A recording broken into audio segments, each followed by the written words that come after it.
What's up, guys? My name is Zach. And my name is Cody. And welcome to the Sweet Film Podcast. Today, we're going to be discussing the MCU. And how are we talking about the MCU? Well, of course, me and Cody are going to be ranking all 20 MCU films. You're going to get my ranking list. You're going to get his ranking list. And you guys have been asking for this. So I thought, hey, why not just put it onto the Sweet Film Podcast as a different kind of format? A longer discussion type video for you guys to enjoy and indulge in. And of course, I want you guys to comment down below and tell me what your guys' MCU ranking list is. How would you rank all these films? And of course, we're doing this because of Ant-Man and The Wasp. But Cody, how are you doing today before we get into this? You know, I'm doing fairly well, Zach. It's been 2 days since the week started, but, it's fairly busy. But, considering this is probably going to be a longer video than we're used to, I'd say let's just get started with it. I totally agree. But Cody, I want you to explain how we're doing our ranking list, because today we're being a little bit complicated, but I want to do it in a different manner since everyone always does the same way of ranking the MCU. They always start from their 20 to 1, but we're doing it in a little type of different manner today. Yep, guys, I mean, it's a little bit more complicated, not so much. So what we're going to do is we're going to go from the very beginning of the MCU, from the first Iron Man film, all the way to Ant-Man and the Wasp, which is where we are now, and we're going to discuss how we feel about each film, but we're also going to tell you where it places in our ranking. And after we get done discussing each one of the films, then we'll quickly go back and just give a quick reminder of where each one of the films is in our ranking from 1 to 20. And then we're going to be looking at some of the comments you guys have left so we can know what some of your guys' rankings are. Yeah, of course. That's the best thing. I also posted over on Sandwich on Films Facebook page. So if you guys want to go like that, I always post stuff on there wanting to talk with you guys. Same with our Twitter pages. We do the same thing where I asked this week, what was your guys' favorite Marvel film to date? Surprisingly, a lot of you guys said Guardians of the Galaxy Volume 2. I was not expecting that. Not expecting it at all. But this film is subjective. So let's get straight to it with Iron Man. Yes, this film came out on May 2nd, 2008, directed by Jon Favreau, starring the awesome Robert Downey Jr. as his big comeback year with 2008 with Tropic Thunder, Iron Man, and I think Sherlock Holmes as well. Maybe that was the year after, but he was having an upstring of incredible comeback films that really, I enjoy all those films. Cody, where do you put Iron Man on your ranking? The first Iron Man film is actually pretty high. It's my number 7. Guess what? I'm at number 7 too. Wait, what? I'm at number 7 too. Great. This is just like our top 10 list all over pretty again. Much. So let's talk about Iron Man. Let's get into this. Here's the thing. Everything from Iron Man down, in my opinion, I feel are almost completely perfect as far as movies go. I'll go that to say everything above my 19, I actually enjoy all the films. Yeah, absolutely. Really just goes how I put my list is how I would rewatch it. I think that's really comes down to is how many times would I rewatch it and how entertaining is it to me, and some of the quality levels also need to be in there. Because don't get me wrong, I think Iron Man 2 is quite enjoyable. We'll get to talking about that later. Masterpiece, but Iron Man. This film set up the MCU. And what a setup it was. And I've told this story before on our other podcast with Durbin is I said that I didn't know that there was a cinematic universe coming out at the time. I didn't know there was an end credit scene with Nick Fury. I just left the theater like a little kid going, la, la, la, la, la, and turns out there's an end credit scene. And I mean, besides the end credit scene, I think Iron Man also hosts one of the best villains in the MCU with Ironmonger. Yep, absolutely. Jeff Bridges as Ironmonger was, he was fantastic. But I think my favorite part about Iron Man is with all the stuff that Robert Downey Jr. has done with his past, Jon Favreau, even at that point, he was like, you know what? I have faith in the guy. I think he's the perfect guy for the job. And the studio they were like, yeah, we don't know. He might cause a lot of trouble for our studio and he might be a big controversial issue. Then it comes out, Robert Downey Jr. Well, it's not Johnny Depp. No. I have to go there. Yes, of course you did. Of course you did. Even though I want another Pirates film. Yep. I mean, that'd be enjoyable for sure. But Robert Downey Jr. came in, blew it out of the water. He is the perfect Iron Man. He's so good and charismatic, and seeing his character arc in the original Iron Man is one of my favorite parts of it. And not just from a deep message standpoint, the film is also incredibly entertaining. It's one of those films that I can watch week to week and still get a lot of enjoyment out of it. And you know, you also have Gwyneth Paltrow's Pepper Potts in the first Iron Man, like I already said, Jeff. Love the relationship. And of course, Jon Favreau, the director of the film, as Happy Hogan. And yeah, I love Happy. Who doesn't? But yeah, Iron Man is just such a good movie. Yeah, it's such a good movie. It's such an entertaining film. It's kick-ass in all the best ways. And I mean, carries one of the best action sequences, in my opinion, from the MCU, which is the whole thing when he builds the first suit in that cave. And it just felt very gritty. And I love that gritty feel that they had for it. I love the comedy, the humor. Probably my favorite Stan Lee cameo when he mistakes him for Hugh Hefner. I mean, that was a great cameo. This is just overall just a kick-ass fun film. And that's why it's at my number 7. It's so entertaining. It's so fun. It kicked off the MCU in such a bright way. And this film could have easily gone downhill real fast with either Robert Downey Jr. or you could say Iron Man being a B-rated hero, a tin man in a suit. People can make fun of that. Oh, and plus, let's face it, Jon Favreau up to this point hadn't really directed much. So no, and that was a big surprise too. I remember when I heard he was directing, I was like, "Who the hell's that?" He'd been in some things, but growing up as a kid, you don't really know. He did Zathura. Yeah, cool. That's true.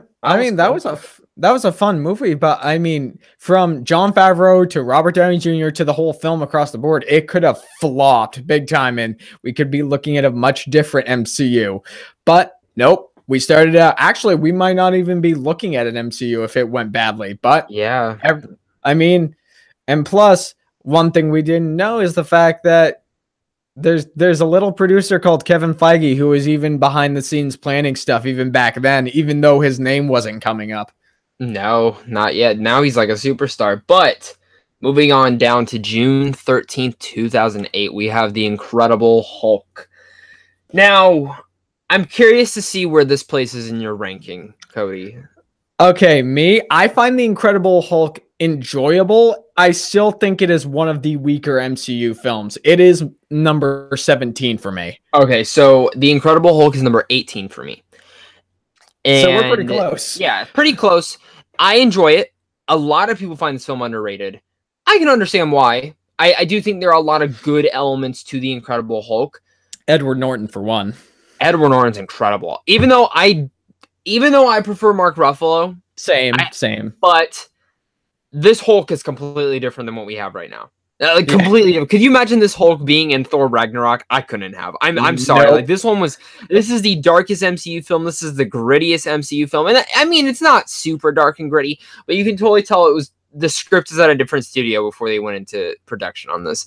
And I think I remember me, Griffin, and Tyler and his Brody, where we all did an MCU debate, and before that we were all talking about how really, if you look at Iron Man and The Incredible Hulk, it's like they made two separate type of films, one that's more humorous and one that's more darker, kind of like the DCU, and they went off of which one did better, which one got better reception.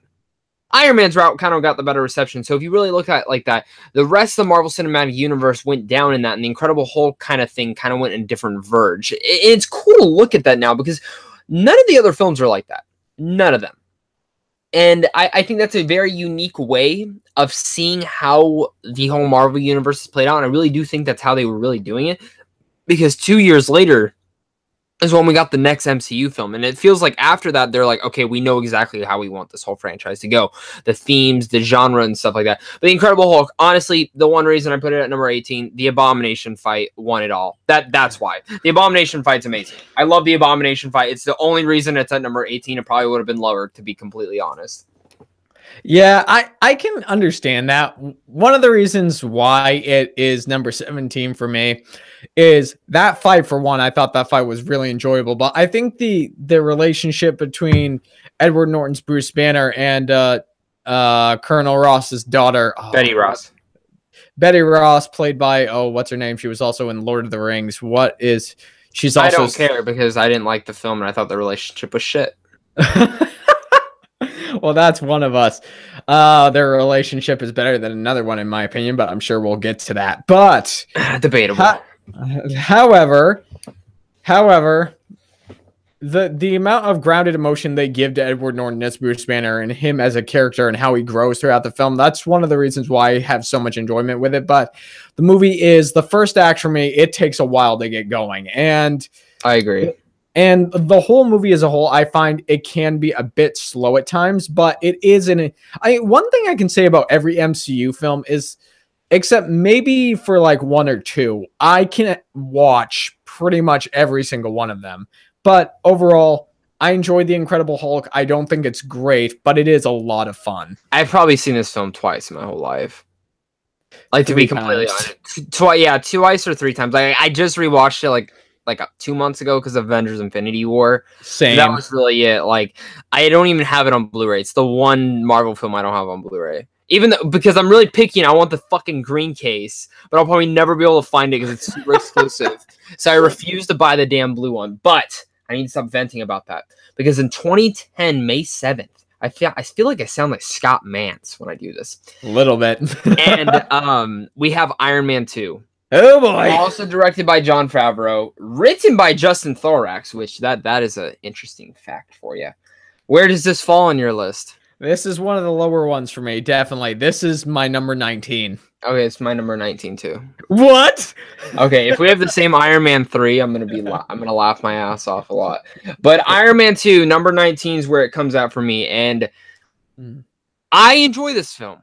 I think Sam Rockwell is a really good villain in here. I think he's fantastic. I think Whiplash didn't need to be in the film at all. Even though I did enjoy what Mickey Rourke did, I thought in the beginning, that first thing in the race scene was awesome. I think a lot of the action set pieces is great. I just rewatched this film. It was on FX. And that scene between War Machine and Iron Man when they're shooting down all the shit, that is awesome. That is filmed amazingly. Like, I love that action sequence. And all the good setup for here for the MCU is good. We get our first introduction to Black Widow. I love her intro with her action with Happy Hogan and her fighting off the guards. It's great. The issue with this film, though, is nothing really memorable. Nothing memorable. No. And the story is just kind of all over the place. You know, it feels like there's a lot of everything here and there. And it's not to say it's a bad film. It's a good film. But it's definitely not as good as the first Iron Man. No, it's not. Once again, Iron Man 2, I watched it right before, because of Infinity War, but I still really enjoyed watching it. And that's mostly because of Robert Downey Jr. as Tony Stark. And Don, I love their relationship. And adding Don Cheadle for recasting for Rhodey, that was genius. I love him as Rhodey. Great. And I love seeing where he's come to now in the MCU. And we'll talk about that later, but he has become a great part. But Iron Man 2, it's so choppy and all over the place. And I think that might be partially because this film came out a little earlier than it probably should have, because it came out 2 years after the first Iron Man film, and it should not have come out that early. No, they rushed that film to production. Yeah, because the first Iron Man film was a big moneymaker. So the story is really choppy and across the board, because it kind of feels like three stories were smushed into one, because you have Tony Stark's battle with his alcohol addiction and the government, then you have Tony Stark being set up with S.H.I.E.L.D. for the Avengers, and then you have Sam Rockwell and Mickey Rourke with Whiplash. And honestly, Mickey Rourke, I think Whiplash would have been a great villain for Iron Man, but it's just they didn't set him up properly. And he's in the film from the beginning, middle, and end, but he's on screen. I think he's on screen probably a total of 20 minutes in a 2-hour and 10-minute movie. Yeah. Iron Man 2 is just it's fun. It's okay. Yeah, that's true. But let's go to year 2011. It's been a whole year since we have another MCU film. And on May 6, 2011, directed by Kenneth Branagh, we have the first Thor. Now, I hate where I place this film on my list, because I quite enjoy this film. I actually really enjoy this film. but it's pretty low on my list. I'm gonna ask you, Cody, where is it at on your list? Thor is my number 16. Okay, so Thor is my number 17. I quite enjoy this film. I think everything from 17 and up, I actually really enjoy. And Thor, just Chris Hemsworth comes on the scene as Thor, and he's perfect. Loki, Tom Hiddleston is fantastic. Anthony Hopkins is fantastic as Odin. And man, oh man, the CGI holds up for this film. The CGI is... I'll even go as far as say, I think it looks better than Thor Ragnarok. Thor Ragnarok is very cartoony, and that's how they go. But I think the CGI for this is some of the best in the MCU. It's stellar. So good. Seeing the whole bridge is brilliant. The Frost Giants. Now, the reason I put Thor so low is because, well, they took his powers away. That's not what I want to see in a Thor film. And this film just never works for me. Like, the tone, the story, I like where it goes, but it just feels like something that could have been solved in a 30-minute thing. I can see that. Honestly, the human aspect about it, it didn't really give me some enjoyment, but a lot of it did. The human part of it for me was, I like that redemption story that Thor had to go from being a god to human, and then he had to learn how to be the Thor that we all know and love. The Thor that's, basically the Superman of the Marvel Cinematic Universe.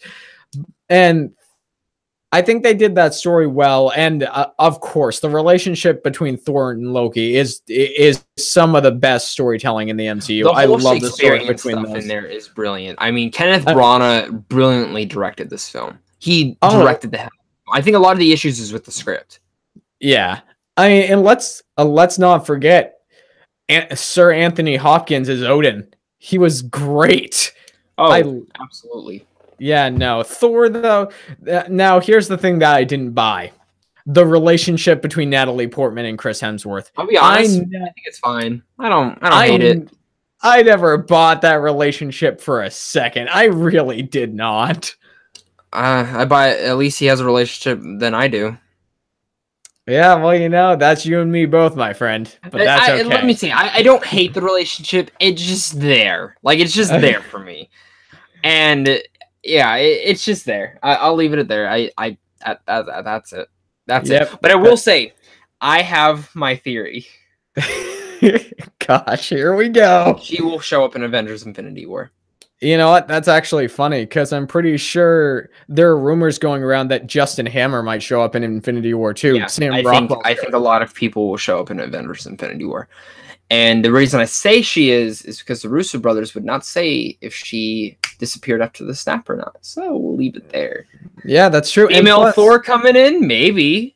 Who knows? And plus, Avengers Infinity War Part 2 is supposed to take place a few years after the events of the first Infinity War film. I think 5 years after. So, but we'll talk more about Infinity War as we get close to it. Yeah, of course. So coming now, the rest of 2011 in July, we have Captain America: The First Avenger. I place this at number 16. Where do you have it at? I have this at number 10. Wow, that high up. Damn. Yeah, no, dude. So this is the first time we actually kind of differentiate. You talk about it first, because this is higher on that list. Honestly, I love Captain America: The First Avenger because I think it's a great origin story. I think it's a great story for Steve Rogers as a character as he transitions from little Steve Rogers to Captain America. I really like Red Skull as the villain, and I really like everybody else in here. Reason why it's number 10 and it's not lower is, as far as very much with a few other Marvel Cinematic Universe films, this is another film that I think the first act takes a little bit to get going, but it's still one of my favorite origin stories. I really love Captain America: The First Avengers. And yeah, I just really love it. And of course, Chris Evans is perfect as Captain America. Yeah, and who knew we could have had Jim himself from The Office playing it, but he lost out to Chris Evans last minute. I enjoy Captain America: The First Avenger. I've only watched it like 4 times, though. It's not the film I want to rewatch all the time. It is a decently made film. Red Skull is a great villain. His relationship with Peggy and his crew with Bucky and all that is great. It has some good action set pieces. I love the time period aspect of World War II. It is World War II, correct? Yeah, it's World War II. Yeah. I love that whole aspect. I love that they took it there. I just, when they do that montage sequence in there where it just skips, I hate that. I absolutely hate when films do that, and I hated that this film did it because I think that was a lot of stuff I would have liked to see. And I think a lot of my issues come from that whole montage sequence, and especially getting to the end, because I feel like this film is very short.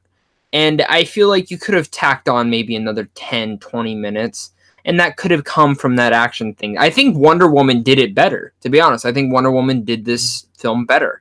But I will say it's still brilliant. It's still good directed, still good written.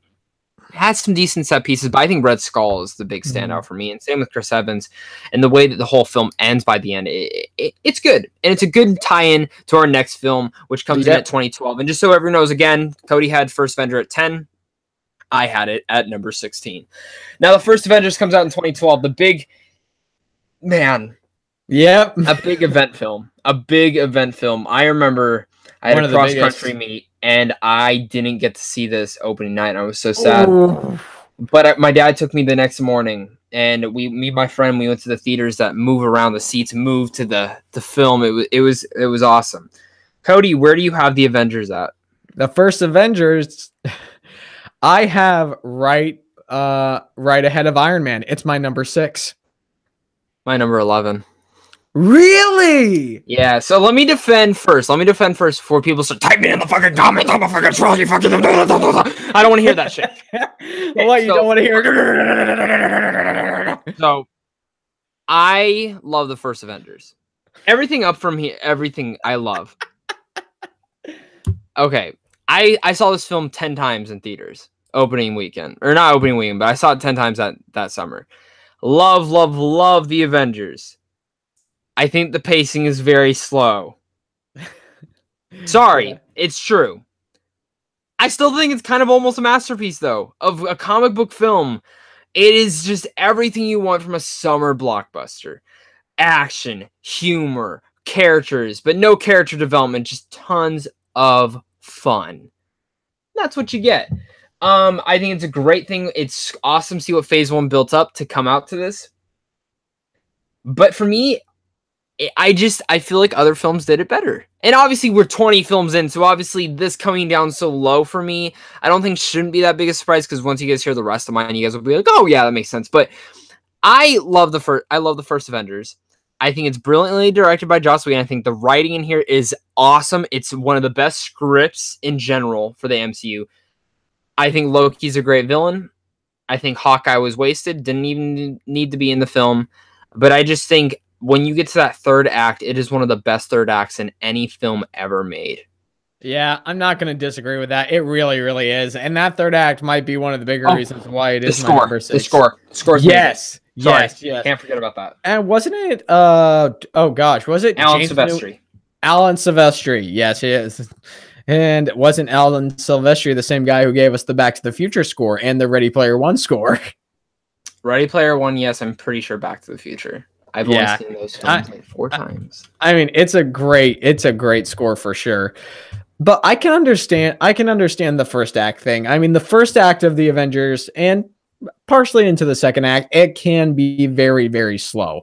But I enjoy that aspect of it just to get to the build up, the destruction that Loki is going to bring across. But this whole film, from the way they connect the characters to where we see the first couple of pieces of conflict that we get between Steve Rogers and Tony Stark, is setting up for what's coming down the road, and just it's a really, really great film. It's fantastic. I mean, really, what else can be said? It really is. Now, when we move to 2013, this is the year.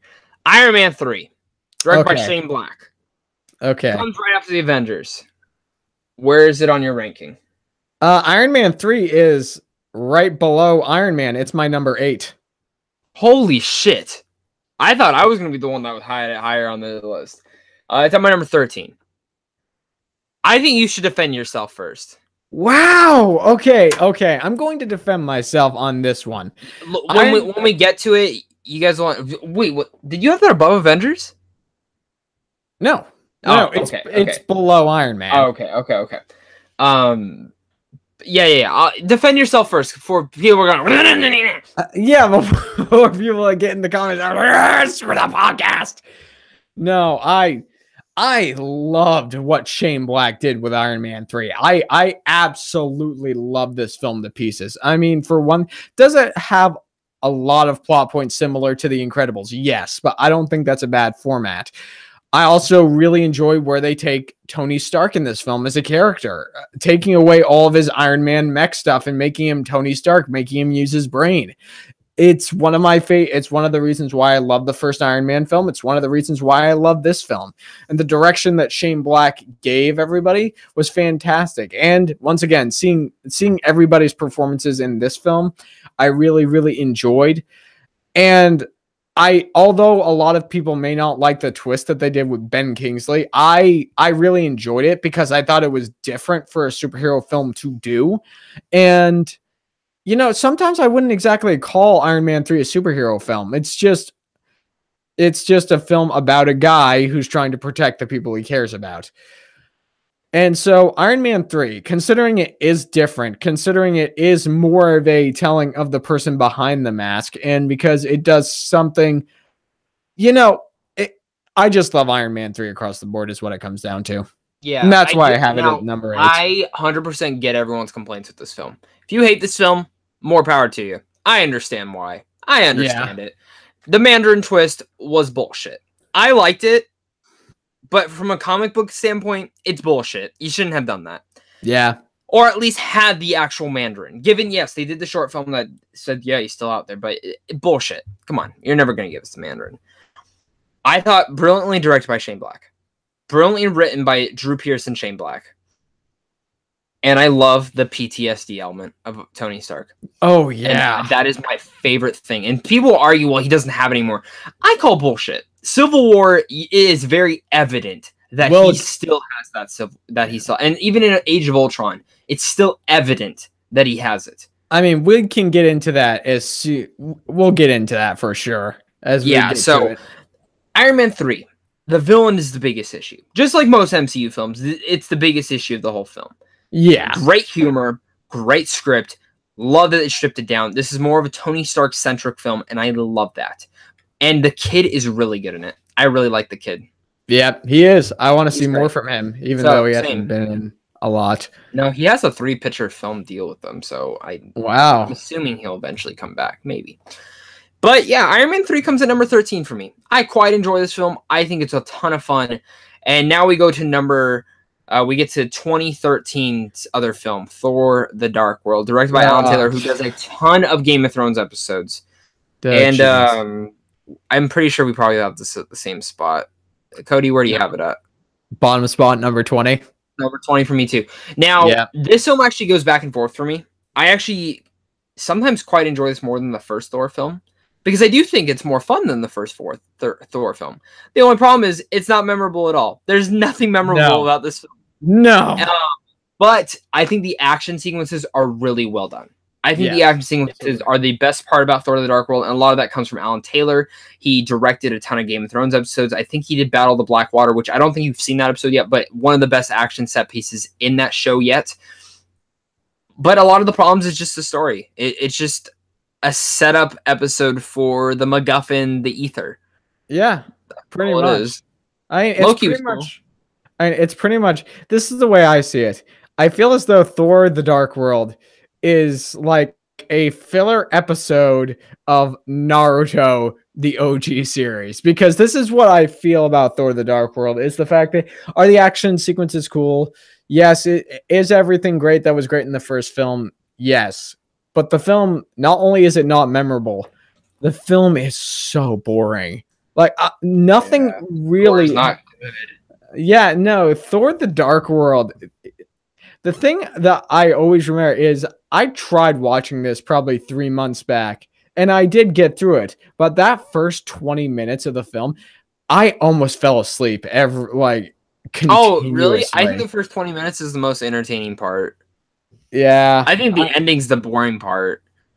Yeah, but as a whole, as you guys can see, Thor 2, Thor the Dark World, it's not good. Yeah, I'm done talking about it. But that's why 2014 is probably one of the best years for the MCU, because in April 4th that year we got Captain America: The Winter Soldier, which Yep. where does that come for you? It has to be pretty high.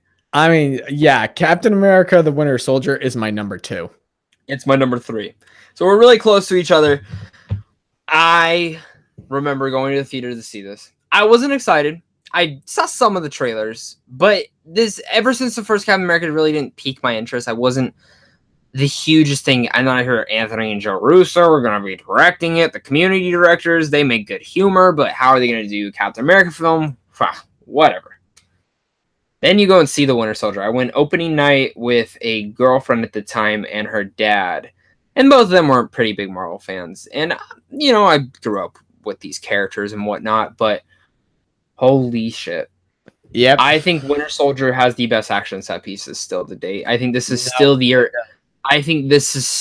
the best film. I think the best film top to bottom in the MCU. Perfect. I think this is a masterpiece. Yeah. Honestly, Robert Redford is fantastic in here. Who knew bringing him in? That was a perfect choice. Chris Evans really just, I think this film made people like Captain America, could understand the relatability. He wasn't just a Boy Scout. There was more to him. Falcon is great. Winter Soldier is just shock and awe with that character. And I don't even know where else to go. It's just that one of my favorite action set pieces is one that doesn't get a lot of notable credit, but is the whole car chase scene with Samuel Jackson. I love that scene. Yes. But you talk about it. It's your number 2. Yeah, it is my number 2. And I can't repeat everything that you just said because you nailed it right on the head. All of that stuff is great. The thing I will add about Winter Soldier, though, is I think this is more than likely the first Marvel film where I looked at it and I was like, yeah, this is different because it was a spy thriller. It wasn't exactly a superhero movie once again. It was one of those first films where I'm like, this is like James Bond meets James Bond meet a really James Bond turned into a superhero. That's what I felt about it when I came out of the movie theater for the first time. I mean, this film was just brilliant from top to bottom. And I think for me personally, I think this in the entire MCU, actually, no. This is one of the best performances that Chris Evans has given in the MCU. I'm pretty sure we'll get to the spot where I think the acting is the best in the MCU, but we'll get there. Yeah, he's incredible in it. But now we go to Guardians of the Galaxy coming out August 1st. The biggest. Like, this is their biggest film that was a huge risk. I mean, a lot of people could say Iron Man was a huge risk. A lot of people could say Ant-Man's a huge risk, but I think this was. This film has a talking fucking raccoon. And everyone told me when it was coming out, that film's going to be stupid. I grew up with the Guardians. Screw you. I grew up with this comic book. And I know it was a different members, but I love the new iteration. Cody, where's Guardians of the Galaxy come for you? Guardians of the Galaxy is my number 5. Wow. Well, I'm about to blow my load real fast. It's my number 1. Really? Yeah, still to date, it is my number 1. I absolutely love this film. I think it's a masterpiece. It's in my top 10 of all time. I watch this film probably once a week. I absolutely seen this film so many times. I saw it 6 times opening weekend. I absolutely love this film. James Gunn, I love you as a director and a writer. I think you did a fantastic job with Guardians of the Galaxy. And yeah, I think it's brilliant. I think this film is awesome. Everything from action set pieces to the humor to the story to the characters, making me care about all 5 characters within a film that Justice League couldn't do that in one. Yep. Nope. We're not getting into that controversy here today, though. But Guardians of the Galaxy, you're absolutely right. Everything from top to bottom was brilliant. The only reason why Guardians of the Galaxy didn't make it higher, like I said, at this point, these are films that I literally do not have problems with. It's just that there are certain emotions and certain ticks that I think other MCU films actually hit on more. But I'm not going to complain. Guardians of the Galaxy, it's a masterpiece. And I'm so glad that James Gunn did such a great job with it. Also, I even liked Ronan. I thought Ronan was a pretty decent villain. Yeah, I thought he was okay too. I didn't think he was horrible, but I thought he was decent. I thought Lee Pace brought a lot more to him than I think any other actor would. Yep. Now we move to 2015. The second Avengers film comes out, Age of Ultron, directed and written again by Joss Whedon. Where does this fall for you? This is where you had the first Avengers film. This is my number 11. It's my number 15. I can, honestly, I can understand that. But I don't even hate this film. I actually like this one. And I'll even go to say, I would rather rewatch this than the first one. But the first one's a better made film. Oh yeah, Age of Ultron, I thoroughly loved. I thought it was a very, very well done film. I like the setup with Tony Stark and Captain America again to see where we're gonna go in Civil War. I like the introduction of the Romanoff twins, although Quicksilver was basically useless in my opinion. I liked him. I loved what Aaron Taylor Johnson did, and I hope to God the rumors are true that he's coming back for the next Avengers. I really hope so too. That would be fantastic. Underrated actor. Actor. If you guys have never seen Nocturnal Animals or Kick-Ass, I enthrall you to go check them out. Yeah, and also I really loved James Spader as Ultron. I think Ultron is a really good villain. James Spader, God, I would have loved to be on set and seen it. I think if Ultron would have gotten a little bit more of screen time, he would have been Thanos. Pretty much how well done Thanos was. Yeah. Because Spader was fantastic as Ultron. A little bit too jokey at times, but I get that a lot of people say, well, it's because he has Tony Stark's mannerisms, which I understand. So I love what James Spader did. Yeah. I have two big issues when it comes to Age of Ultron. Number one, the first act for me, the first act, the first 20, 30 minutes, it's the same thing that I have wrong with a lot of MCU films is that I found it boring. I found it I find it so entertaining, like the party scene, the first action scene. But I do understand what you're meaning. I feel like a lot of that goes for the pacing though, because the pacing is very abruptly.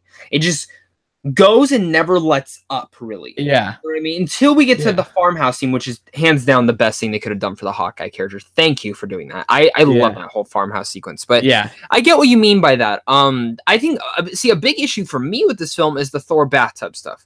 Yes, that's exactly where I was going next. And I understand that he had a choice between cutting Hawkeye stuff or that. I'm glad he kept the Hawkeye stuff.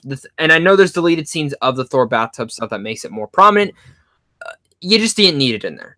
I think a reshoot or two would have made it more easily put it in there. You could have had Scarlet Witch kind of do the thing to him too, just like she did to Tony Stark, and made him see something that was to come. And I think that would have probably worked better for a Thor Ragnarok setup, or just not even needing a Thor Ragnarok setup, because to be honest, it doesn't really tie in at all. Like, no, it doesn't. It doesn't when you really think about it. But I mean, look at what Thor saw in his vision with Scarlet Witch. You see his vision he got, and then you watch Thor Ragnarok. Those two things are completely different, essentially. Yeah, it just never. It would have been cool if you saw Cate Blanchett or something show up like that. That would have been awesome if they would have had something like that. But Age of Ultron, it's fun. It's a good sequel to the first Avengers. Not better. Maybe a little bit more enjoyable at times because some of the action sequences are obviously done better because it's more into the future. They have to top it. Ultron's a fun film. I enjoyed it. Some issues with it, a lot with the story, but it is an enjoyable film, and Ultron is one of the better villains in the MCU. He absolutely is. So, coming down later this year, it was Ant-Man, one of the smallest films, no pun intended, for the MCU to date. You know, you get Peyton Reed to direct, coming to do it over Edgar Wright.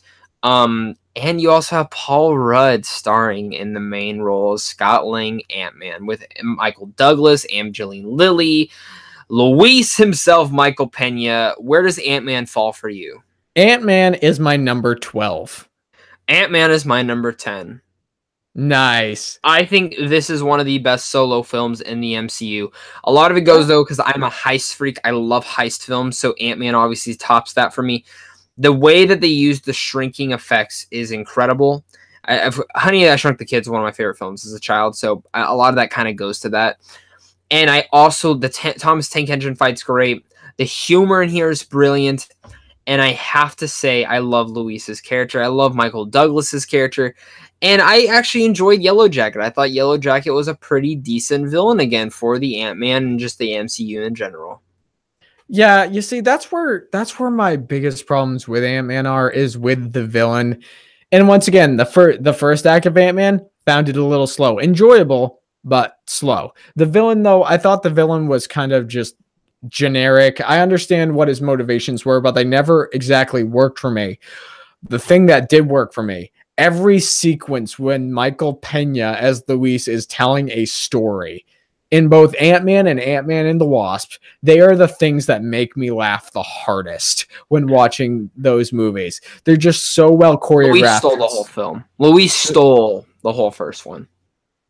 Yeah, okay. And I understand that they were trying to keep a connection within the MCU and everything, but and I understand with the Falcon stuff. Yeah, no. If they had just had the heist with stealing stuff from inside the Avengers hideout, I mean, I thought that would have been cool. I think that was fine. I think that was enough of a tie-in so people would know where we are here. But we definitely did not need the Falcon stuff. It was fun though. It was fun. I mean, it was fun. I don't believe that you could beat him. You know what I mean? I don't believe that you can beat him. No, but I mean, still a really fun film. I really love Ant-Man. Absolutely. But now we're moving on to 2016, and we have Captain America: The Civil War. Oh boy, where's this ranked for you, man? This is here it goes. This is my number 1. Wow, really blowing your load. This is my number 4. This is my number 4. I love The Civil War. I saw it so many times in theaters. I've rewatched it constantly, especially when it was on Netflix. I've watched it all the time. Introduced my favorite superhero into the MCU, Spider-Man. Black Panther gets introduced. Black Panther, I think, is more badass in this film than he was in Black Panther himself. A lot of that goes because it's more of a revenge tale for his subplot. Winter Soldier and Captain America get a lot of more story details in there. And Baron Zemo is the most underrated villain in the MCU. I think Civil War also contains 2 of the most fantastic action set pieces, the airport scene and the last emotional battle between Tony, Cap, and Winter is just brilliant. This film overall is brilliant. A lot of big surprises from Ant-Man to Giant Man, Spider-Man's humor in here when my favorite line still in the whole film when he's swinging around and he's like, yes, remember that one film? Pretty old film. And yeah, I think it's called Empire or something. Love that whole set piece. And then I just love when Rhodey's like, how old is this kid, Tony? I don't know. I didn't carbon date him. He's a bit on the young side. Yes. Yeah. It is great. I love set piece. And let me say, Marissa Tomei is sexy as fuck. Of course you had to say that. Dude, she is. Every guy on Earth is pretty much thinking it. She's thick. But you just had to do that. Of course you did. Who's more thick, guys? Thanos, Elastigirl, or Marissa Tomei? You decide. Oh gosh, but yeah, talk about it. It's your number 1, man. Yeah, it is. The main reason why Captain America: Civil War is my number 1 is because the amount of depth that it goes with its characters, particularly the emotional battle and struggle between Tony Stark and Captain America, is something that I believe. I mean, I loved Avengers Infinity War, and I loved every other film in the MCU pretty much. But the amount of emotional depth that they take these characters, you have Steve Rogers on a quest to save his friend because his friend has just been tortured and his life has been ripped apart by Hydra, who have used him as a weapon. And then you have Tony Stark, who is friends with Cap, but needs to stop his friend because his friend's trying to save a terrorist who is Bucky Barnes at this point. And then we get to that final battle scene, and it's just such an emotional ride because we find out that Bucky, under orders of Hydra, killed Tony's parents, and Tony is definitely hurting on the inside, but then Cap's also hurting. It's one of those it's the film that I feel definitely tackles the deepest emotion in the MCU. And in my opinion, it's also the film that has the best performances out of any in the MCU by far. I agree. Yeah, the action performance Robert Downey Jr. gives and Chris Evans is amazing. Yeah, it is. And the action sequences, yeah. The emotional action sequence I think is better than the one at the airport. But I think the one at the airport is probably the most fun I've had watching an Yeah, action and scene in the I think that's the MCU. thing I like about Civil War is that it has more to say than just being a typical action film. Because you can go enjoy it, but I think it has more to do and more to say in the MCU, kind of like how the Winter Soldier did.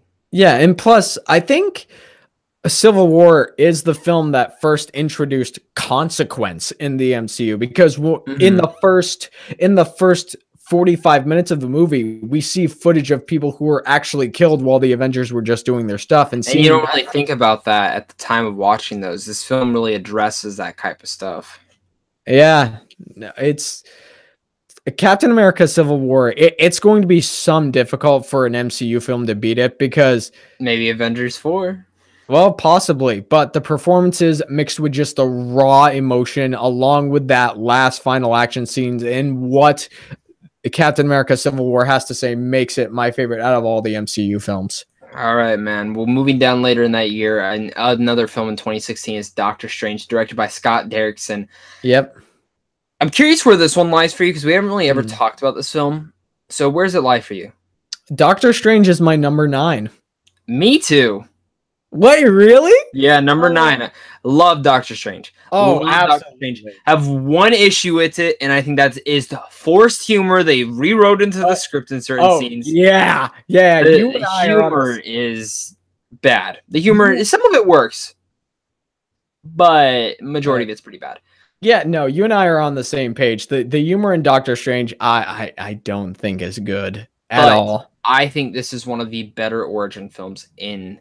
And you know what? At first, this film wasn't up there for me, but with it being on Netflix and it being one of the most colorful looking, I think this is one of the most gorgeous looking films. I always find myself putting it on in the background, and then I find myself sitting down and watching it again because I love watching the film. I actually enjoy his relationship with oh my god, I can't remember her name. Oh, Rachel McAdams. Given she could have gotten a better role, but I liked her role. I believed in their relationship. She did really good for the stuff she got.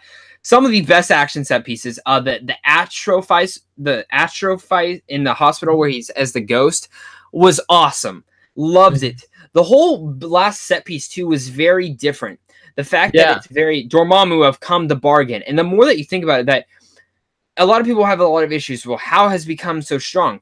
People need to remember he was literally in that fight with Dormammu for I think they said around 30 years. Yep, he was. And in our time, it's like a split second passed by, and he was there day after. I wish they would have gone with a more better looking Dormammu. I think Dormammu looked a little stupid, and I love Dormammu's character from the comics, but I understand they don't want to get him confused with Ghost Rider because apparently people get Red Skull mixed with Hellboy. Yeah, that wouldn't surprise me. Fucking stupid. But Doctor Strange is beautiful. I really enjoy this film, and what they're setting up with Baron Mordo makes me excited. And man, Cumberbatch was the perfect choice. But I think the Ancient One stole the whole film for me. Yeah, Tilda Swinton as the Ancient One was, man, she was so good. She was brilliant. And would Joaquin Phoenix have been a good Doctor Strange? Of course he would have. He's Joaquin Phoenix. I think Benedict was the better choice. Yeah, me too. Benedict Cumberbatch is perfect as Dr. Stephen Strange. And one of my favorite parts of the film isn't even when he has his magic. One of my favorite parts of the film is when right after he gets into the accident and he realizes there's literally nothing he can do to bring his hands back to where they were. The emotional torment that his body and his mind was in, seeing where he went from his entire arc in the film is probably my favorite thing about it. And a lot of people will say, well, it kind of resembles Tony Stark's. Yeah, but they're kind of the same character, and that makes sense. It's fine. I mean, when you get the relationship in Avengers 3, it kind of makes sense why they worked so good together. Yeah. I mean, Doctor Strange, it's Dr. Stephen Strange, one of my favorite characters when it comes to the MCU. And yeah, this is what I will say is I thought he worked for the movie, but Caecilius as the villain, I liked him. He was fine. I thought he worked for the story, but still, he's definitely on the weaker end of the spectrum when it comes to. It's another one of those villains where if he would have gotten more screen time, would have worked. Yeah, Absolutely. So Honestly, I feel as though maybe not on a Thanos level, but I feel as though if he had gotten more screen time, he probably would have been just as good as Ironmonger and Iron Man. yeah, I agree. So, but going into 2017, the first year that Marvel released 3 films, we're going to talk Yeah. about Guardians of the Galaxy Volume 2, directed and written again by James Gunn. Where does this fall for you, man? This one's on the lower end. This is number 18 for me. Wow! Yeah. Wow! What I the know. fuck? I'm about I to know. leave this podcast. Fuck. Yeah, I know. Or are you going to shove Baby Groot in my face again? I don't know where he's at. This is actually my number 14. I really enjoy this film. I really like this film. I really like it, man. And I'll let you. You don't really have to defend yourself. I think I need to defend myself because I know a lot of people crap on this film. I get the complaints. This film's story is not that well done. I think there's a lot of issues with the story and the way it's told, and the way that it feels like a TV show because it's so many different storylines. And the fact is, they took away my favorite thing is that they took away the group. They split them all up, and which was fine. But I think that's my favorite thing about it is that they did give character development to each and every character almost, except Drax, which they did him wrong. He doesn't need to have the humor. Some of the humor is a little mean, and I don't like that type of mean humor. But it really does feel like I love the character development they gave to Star-Lord in here. And I think that was the most brilliant part about the film. I think Ego is a very well done villain. I think Kurt Russell did a great job. Beautiful cinematography, beautiful visual effects. Not a lot of action scenes, but when there is action, it's pretty fun. The last action scene is like an acid trip, though. The whole Pac-Man thing, I was like on the edge. It was funny. It was funny. I actually prefer the soundtrack in this one, to be honest. I think the first one's more of the one that you can jam to, but I think this one, it really fits the tone, and I loved everything about it. I mean, both soundtracks are great. But Guardians of the Galaxy Volume 2, I just love, like, I don't have daddy issues in my life, but I do think that the dad aspect of this with Yondu, which Yondu's the big standout of this film, and Baby Groot. But I think that whole dad aspect is what really fits well for Guardians of the Galaxy Volume 2. I enjoy this film. I think it's funny at times. I think it has some good set pieces, and I find myself rewatching it. Not as much as the first one, of course, but I do think there are a lot of good aspects to Guardians of the Galaxy Volume 2. Yeah, I can agree with that. My biggest issue with issues with Guardians of the Galaxy Volume 2 is the fact that number one, the group split up, and although I did enjoy the writing, I do enjoy James Gunn's writing. I think it was very choppy, honestly, because I think every element in the story needed to be there. But I thought it could have been real. Honestly, this is one of those stories where I see all these different set pieces and see where the story goes. And I just feel as though instead of splitting the group up, the story could have weaved until it was smooth and it flowed in just one direction. Like at the very beginning, they're fighting the monster. They meet up with the gold people. Good. Keep that where it is. Then they go from there.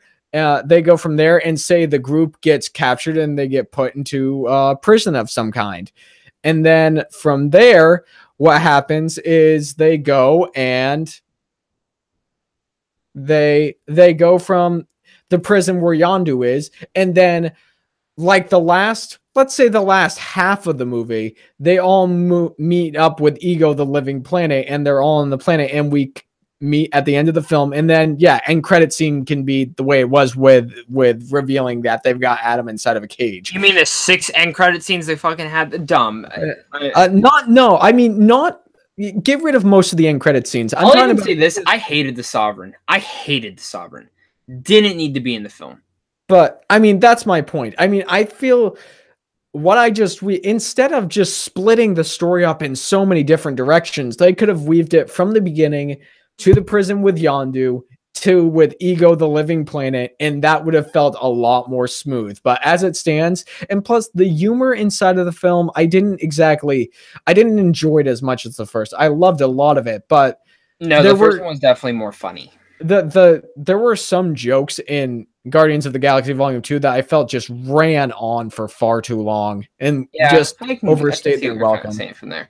But enjoyable. I did enjoy myself in the theater watching it. Yep. Well, our next film is Spider-Man Homecoming, coming out that summer, directed by John Watts. And where do you have this one at? Because I might yell at you. Well, I want to know where you have it first. My number 4 or number 5. Number 5. Okay. Where's it at for you? It's number 13. Oh, fuck you, dude. I'll talk about Spider-Man first. I love this film. It's my favorite Spider-Man film. I get it. I probably think Spider-Man 2 is probably the better made film, but Spider-Man Homecoming is the more enjoyable film. I saw this like 7 times in the theaters. I've rewatched it constantly. Love this film. I think this is the Spider-Man I've been wanting, the Peter Parker that I've been wanting. That's the comic book version that I grew up with. Tom Holland gets his full front. The fact that he has a movie before a lot of the other heroes is just great because he's like only 21. His schoolmates are fantastic in here. It really just feels like a John Hughes film, and we're getting thrown back to that era. And it has one of the best villains in the MCU, the Vulture, played by Michael fucking Keaton. It's so good, so good. That twist when you find out that is the father. I mean, I kind of saw it, but at the door you're like, oh my god, did he kidnap them? And he's like, hey champ, and you're just like, oh my god, no, this is her dad. This is her dad. Just awesome script writing right there. That it really surprised. I remember my whole audience went when that happened, and lots of good humor in there, lots of good action set pieces. I will say I will be critical of this film. I wanted more web slinging around New York. I wanted more web slinging, and I wanted more Spidey sense stuff. But man, Spider-Man Homecoming's great. I enjoy this film very much so. I'll even say I love Spider-Man Homecoming. Yeah, Spider-Man Homecoming, I think it's a good film. I'm not head over heels about it as a lot of people are. I do think it's a good film, definitely. It's definitely a really good film. And I'm not going to argue about the writing. The writing is really tight. I enjoy the writing. I enjoy the action. And yeah, Michael Keaton is one of the best MCU villains that we've gotten. And I love Tom Holland. While this isn't my favorite, while this isn't in my top 5 MCU films, this is my one of my favorite Spider-Man centered films. I love how centered this is on Peter Parker and all that stuff. I think my only problem with it is the fact that there are certain points in the film where I thought it meandered a little bit. There were some points where I was bored, and I think, the Tony Stark and Jon Favreau thing, I think, yeah, keep that in there because obviously Tony Stark is a mentor for this kid. I think they could have backed off of it a little bit though. And him having, even though Tony Stark built the suit, I didn't really like the fact that he had like, I don't know how 2 million options of stuff that he could do with his webs. I thought it would have been cool to just have Peter Parker and Spidey know how to do that on his own without having the suit actually have to tell him. But I agree. I didn't like that stuff either. I thought it was just But like I said, I found this film a little boring at times, but other than that, great villain, great performances by everybody. It's real, like I said, very, very well written. My only problems are the suit and some of the Avengers tie-ins that I thought they could have backed off a little bit, but yeah, I really, really enjoy Spider-Man Homecoming. Well, I have an issue with you, but whatever. What? Because it's number 13? Yeah, well, you can eat my ass. So we're going to go to the next film, which is Thor Ragnarok, directed by Taika Waititi, which is probably the craziest film in the MCU. Where do you look this one at? This is number, let's see here. I got to look at my list here. I believe I had it at number 15. Yep. This is my number 15. Wow, that's low. I have it number 8. Now, I'll go as far to say I don't love this film. I find it very entertaining though. Yeah, and that's kind of why it's at my number 8. I think it's very entertaining. But no, don't. The problem with it is Hella sucks. No, she doesn't. Kate Blanchett does the best she can with that role, but it was not very well written. She did not get a lot to do, and she sits in a throne room and sits on her ass all the time. I still think she's fine. She kicks a lot of ass, but I don't think she's the best thing in the MCU. I think there are a lot more better villains than her. Now, Thor Ragnarok, I think it's one of the most entertaining films. I think it's superb. I think it's funny. I think the visuals are insane. I love the whole Planet of Sakaar. I love Jeff Goldblum. I love how they played the Willy Wonka music. It was insane. I loved Valkyrie. Won her own solo film. I loved Korg. How you doing today? I loved Korg. He was great. I'm a sack of rocks. I start my own rebellion though. Hulk and Thor were brilliant together. I think this is one of the best versions of Hulk we've gotten. This made me really love Thor, seeing how kick-ass he was. Some of the great action set pieces in here. Again, very entertaining. I just feel like it feels like they rebooted the Thor franchise, which maybe that's for the better. But they got away from what Kenneth Branagh's version of it was, which I kind of liked. Again, it's kind of weird because this is so high up on my list because it's so entertaining and so well made. But at the same time, that's like one thing that kind of irritates me. But yeah, why is it so low for you though? Yeah, that is one of the bigger reasons, is the fact that I think if they're gonna start a tone with Thor, I think they need to keep it all the way to the end. And the amount of comedy, and yeah, I had an absolute blast watching Thor Ragnarok. Heck, I bought the Blu-ray. I have a lot of fun watching the movie. And I'm about to say something that nobody's heard me said. In fact, with our podcast with Durbin, I talked about Hela and defended her.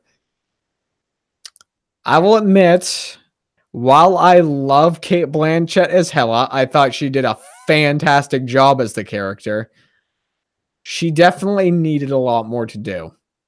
I'll admit that. She needed a lot. She's fine. She's good. Because she does the best she can. Honestly, if Cate Blanchett is one of those, Hela is one of those characters where I feel as though if we had stuck with the original tone from the other Thor movies, let's say another pocket dimension where Hela has more screen time and she's got more to do, I feel as though Hela could have been a Ultron or a Thanos type character, because Cate Blanchett did such a phenomenal job with the amount of material that she was given.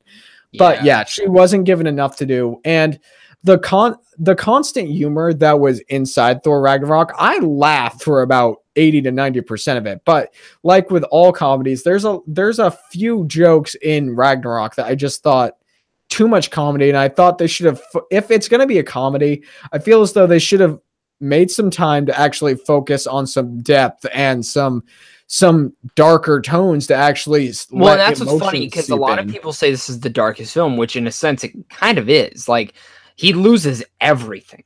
Yeah, but and that's why I think his character is so intriguing in here, but the comedy takes away from that a lot. Exactly. So, I mean, there are a lot of issues with the film that you and me both have, but I think we both agree this is totally entertaining, totally rewatchable, and just a ton of fun. And it's a Taika Waititi film. This is literally the one of the few films that I really feel like the director's stamp is on. And a lot of the Phase 3 films have been like that. Guardians feels like a James Gunn film. Spider-Man Homecoming feels like a John Watts film. Iron Man like a Taika Waititi film. And let me say, our next film we're going to be talking about feels like a Ryan Coogler film. Yep. I think I know which one we're talking about. That's Black Panther. So where do you have Black Panther on your list? Black Panther is number 4 for me. Wow. See, Black Panther's number 6 for me. So I'll let you start this one. I mean, heck, what can we say that we haven't already said? We already put it out there on our top 10 films of the year list. Black Panther is so brilliantly handled. Do I think the action sequence at the end needs work? Yes, I do. But everything else in it, T'Challa learning to become the king that he needs to be, this learning about his family, learning about the town of Wakanda, learning about Killmonger, who's one of the best villains inside the MCU, second best villain inside the MCU. Everything inside of Black Panther almost completely works for me. I absolutely love this film. And the message at the end about people coming together, not just about sharing resources, but helping each other out in a time of need. It's a message that we definitely need to hear in today's day and age. And plus, Black Panther broke ground. It broke a lot of ground. Yeah, it did. And the thing about Black Panther is it broke ground for Hollywood in general, but I love this film. I think Black Panther, I think a lot of it goes to the soundtrack. I still listen to today. The soundtrack is brilliant. Killmonger is, I wanted more of him. I think he was one of the best parts of the film. But really for me, yes, Chadwick Boseman is incredible as T'Challa. Damn it. T'Challa. But Wow, I I got think his the name women wrong. stole this film. I think the women stole this film.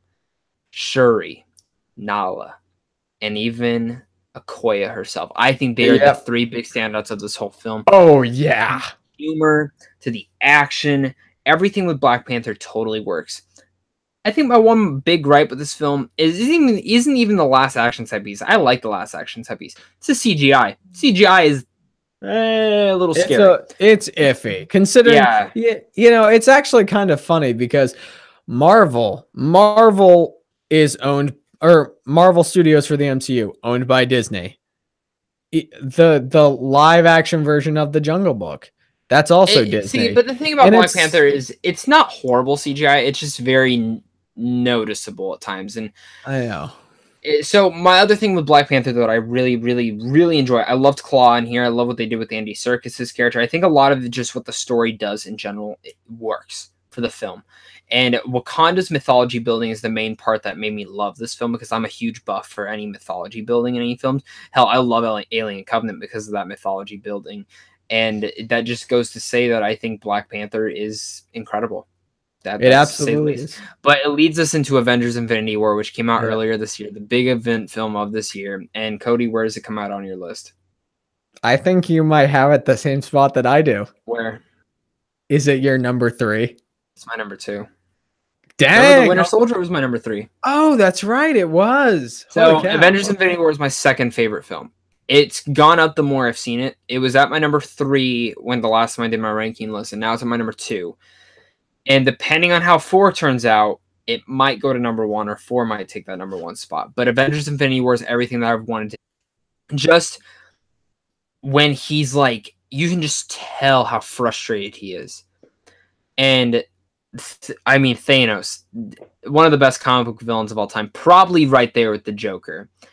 Josh Brolin does such a fantastic performance, a threatening performance. His crew, his minions are actually really good. His Black Order guys. And you get, I can't express, I don't even know where to start with this film. And I don't want to talk too much about it, but Doctor Strange stole a lot of the film from me. Gamora was great. Screw you guys for saying Star-Lord and making fun of him. He was fine. He did what anyone would do when you lose a loved one. He freaked out. Tony's done the same thing before. Cap's done the same thing before. Everyone's done the same thing before. Thor stole a lot of the scenes in here. Rocket and Groot. Everyone got that one moment to shine. And I love that. I love that. Yes, Cap and Black Widow didn't get a lot to do. I'm pretty sure 4 will probably build that up. But really, I think everything on the planet Titan is some of my favorite stuff in there. Especially when you see Tony Stark get stabbed. And everyone in the theater, spoilers here if you're not seeing the film, but he gets the knife stuck in him. And I remember at that scene, friends, I was like, oh my God, they killed him. Oh my God, they killed him. And he lived, but I was like, oh my God. And then everyone goes, when the snap went, I was like, just, you could hear a pen drop in that theater. Because everyone was, I just remember, I heard someone in my theater go, what's going to happen? Wait, what's that mean? And just sand. Yeah, I know. I remember. Yeah, I remember that something happened like that the first time I went to it too, because snap happens and then Thor's like, "What did you do? What did you just do?" And then Thanos aimed for the head. And then Thanos disappears, and then sand. But oh my goodness, the part that got me was Peter Parker. This is the two towers of the cinematic universe. And you know what's funny about it? It was all improv. That goes to show how good of an actor Tom Holland is. That was all improv, man. That's incredible. But yeah, the whole thing was great. It is a culmination of everything we've gotten so far, and it's one of the reasons where I really enjoyed where they took it. I don't think the emotion was as good as it was in Civil War, but I mean, Infinity War. I do. And given some people will shit on it, saying, "Oh, well, we know they're going to come back to life." The thing is, you don't know how stuff will change, though. Yeah, it's true. There's going to be altercations. Like, we know they're coming back, but there's going to be altercations for them coming back. I mean, it's not just that. The characters are going to be different. We're getting a 5-year time jump before we see anybody. That's what the rumor is. And I think that's the smarter thing to do. I mean, I certainly hope so. I mean, if they do that, it'd be smart. You're right, because it'd give us a chance to see what Thanos's rule is, or how things have changed since what happened. But one of my favorite aspects about this movie was Doctor Strange, because out of all the films in the Marvel Cinematic Universe, I know he's only been in three: Doctor Strange, Thor Ragnarok, and this. This is by far, I think, the best performance Benedict Cumberbatch has given as Doctor Strange. He's so He good was so good. They all brought their A game. Honestly, it's hard for me to choose a favorite character, but I think Doctor Strange may have been my favorite character in the film besides Thanos. See, for me, Thor, Thanos, then Doctor Strange. For me, yeah. I mean, it's Spider-Man. That's Spider-Man. I thought Spider-Man was awesome in here. The web sling was just awesome. I love when he grabs the metal hammer. He's like, "Hey, Tony."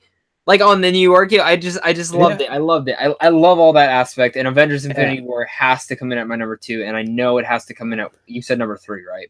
Yeah. Yeah. So. Oh yeah. My one of my favorite lines when it comes to Infinity War is we finally got the personality clash between Doctor Strange and Tony Stark. Yes, and that was great.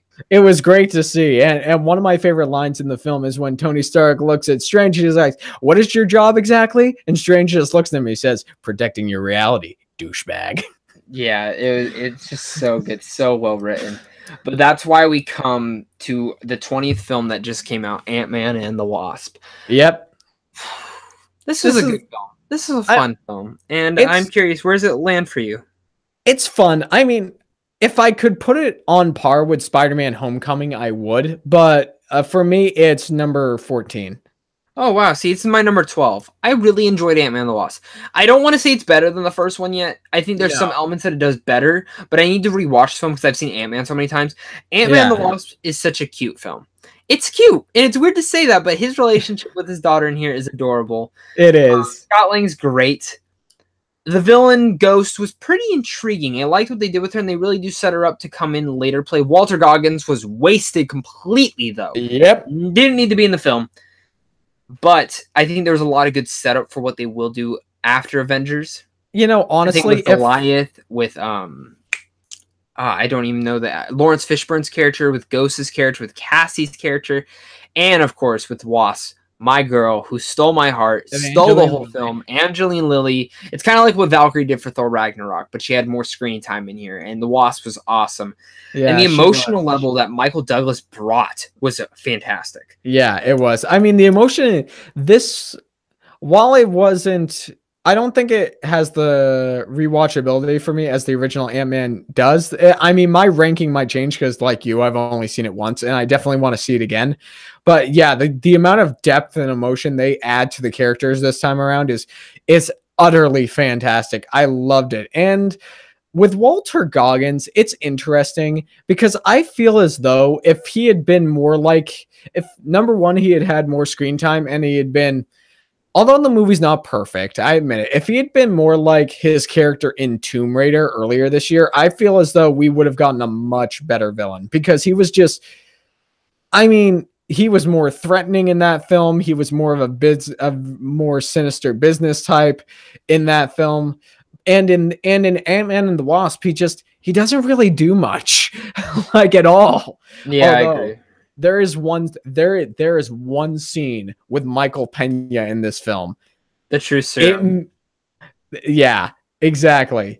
That scene made me laugh harder than any other time in the movie.